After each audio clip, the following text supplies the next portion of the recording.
आज हम करने वाले हैं 3 स्विच और एक इंडिकेटर का कनेक्शन।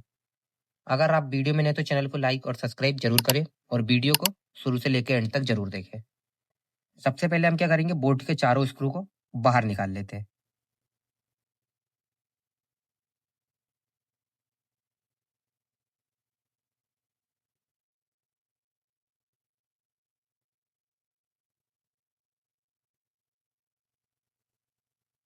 उसके बाद आप देख सकते हो हमारे टर्मिनल को।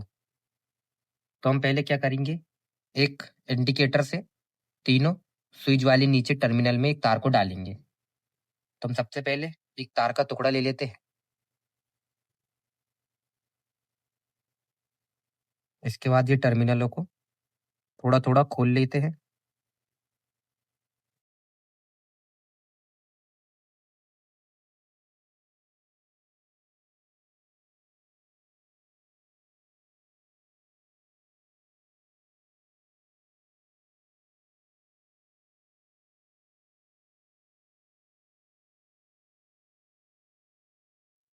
इसके बाद हम इसके टर्मिनलों को कस लेते हैं।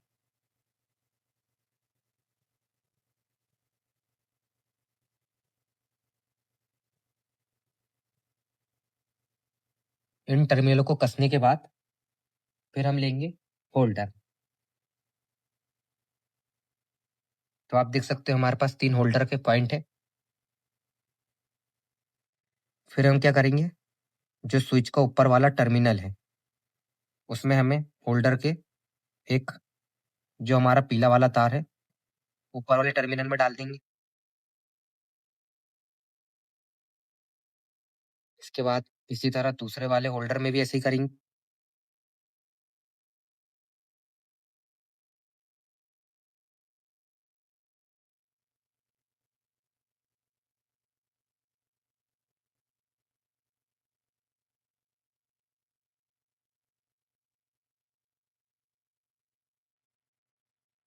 फिर हम तीसरे वाले होल्डर का पीला वाला तार भी हम ऊपर वाले स्विच में डाल देंगे। इसको भी हम कस देते हैं।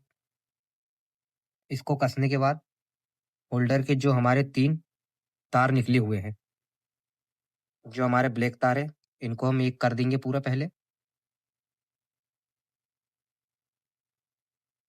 एक करने के बाद फिर हम लेंगे एक छोटा वाला एक तार का टुकड़ा। इसको हम इसके साथ लूप कर देते हैं।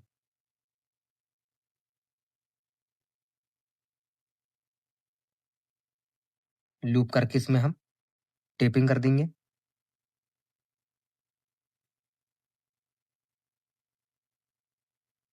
ये हमारे होल्डर के तीनों तारों को हमने स्विच के ऊपर वाले टर्मिनल में डाल दिए हैं और ब्लैक तार को एक तार से लूप कर दिए हैं।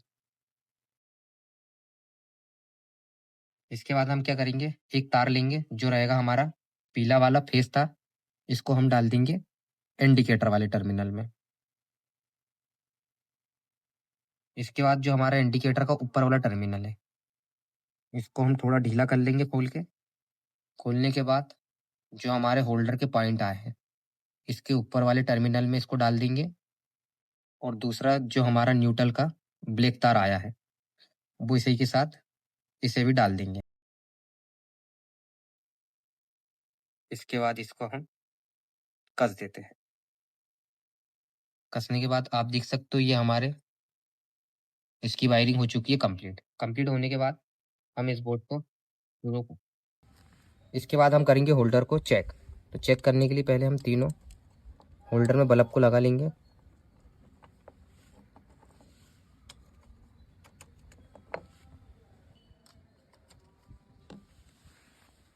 इसके बाद हम इन बल्ब को चेक कर लेते हैं। तो आप देख सकते हो ये हमारा बोर्ड बन के हो चुका है कंप्लीट।